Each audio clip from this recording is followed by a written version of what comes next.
there are a lot of words that could be used to describe Bayonetta, but the phrase I keep finding myself going back to is fucking ridiculous.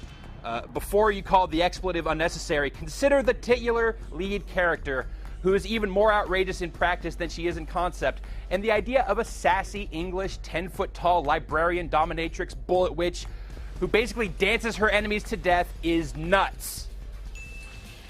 There's an intense hypersexuality to Bayonetta that will no doubt prove divisive for some. But weird gender politics aside, ultimately what matters is that Bayonetta is an action game bursting at the seams with enthusiasm. A game that celebrates Japanese game conventions and then pushes them to their breaking point. The action in Bayonetta takes obvious and ample cues from Devil May Cry, primarily using a punch and a kick button with the occasional swirl of the analog stick for more advanced moves. You'll produce a nearly infinite string of consistently outlandish combos, the best of which turn Bayonetta's hairsuit into gigantic fists, feet, or monsters that reduce your enemies to red paste. These moves also temporarily move strategic bits of Bayonetta's outfit, furthering the game's peculiar stripper theme. Your guns are good for range attacks and generally just add to the fun, much like the torturous finishing moves you can perform that manifest Iron Maidens and guillotines for you to punish your foes with. Also key to the experience is Witch Time, which activates automatically when you dodge an enemy's attack at the last possible moment, and momentarily slows everything else in the world to a crawl. Usually Witch Time just serves to give you the advantage in a fight, though you'll occasionally need it to progress past certain obstacles. There are also a few fights that take place entirely in Witch Time, which adds just another layer of slow-motion chaos to the already overwhelming action. Despite how manic the fights can get, Bayonetta is surprisingly approachable, though don't take that as a euphemism for easy. This is a game less about rote combo memorization, which means that it can get a little mashy, but it still demands lots of crackerjack timing. It definitely scolds you for dying, putting a permanent mark on your record that has an adverse effect on your overall score, but it also gives you the tools to avoid it.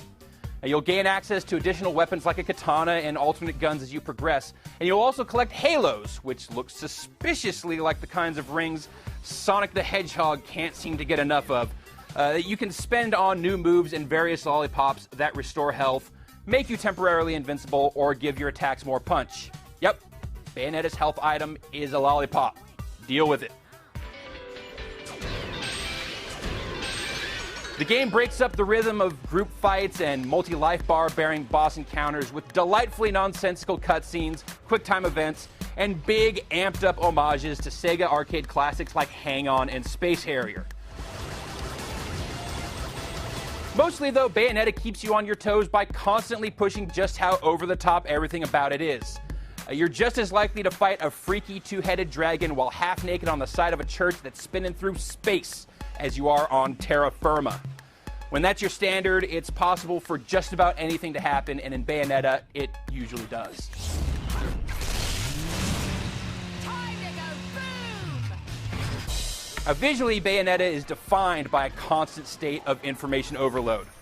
In the rare moments that the camera's not voyeuristically spinning around Bayonetta's suggestively gyrating figure as she smashes a cherub-faced angel monster, you can actually appreciate the incredible detail on Bayonetta herself, the dizzying complexity of the intricately choreographed dance fight sequences, and the unsettling enemy designs that graft familiar angelic imagery and bits of Renaissance marble onto a menagerie of hideously meaty bird creatures and golems.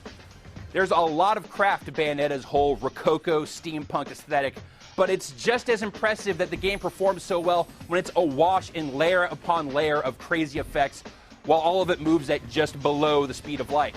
It can be a transcendental experience if it doesn't give you a splitting headache.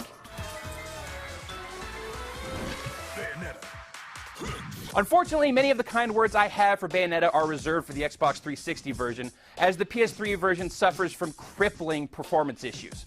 Load times are bad, but what really kills it is the way the game stutters and chops through the action, dropping frames and bogging down at an almost constant rate. Bayonetta's gameplay, and really even its cinematics, put such a premium on speed and precision that the experience on the PlayStation 3 is thoroughly compromised.